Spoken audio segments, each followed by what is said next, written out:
Pakistan cricket team ने America और India से मैच हारकर पूरी पाकिस्तानी कौम को मायूस कर दिया है। हर कोई पाकिस्तान क्रिकेट टीम को खत्म करने का मुतालबा कर रहा है। न्यूज़ 4 के CEO चौधरी इजाज मेहर ने पाकिस्तान की क्रिकेट टीम को खत्म करने के साथ तमाम खिलाड़ियों को 5-5 साल सजा का भी मुतालबा कर दिया। आइए जानते हैं चौधरी इजाज मेहर का इस बारे में क्या कहना है। अस्सलाम वालेकुम जी,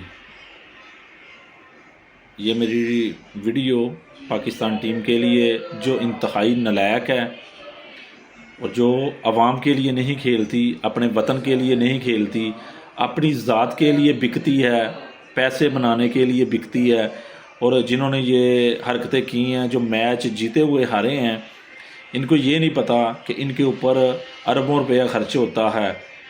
तो मैं कहता हूँ इनको सज़ा होनी चाहिए, 5-5 साल की हर खिलाड़ी को सज़ा होनी चाहिए, और पाकिस्तान की टीम के ऊपर पाबंदी लगनी चाहिए, ये आइंदा ना खेले।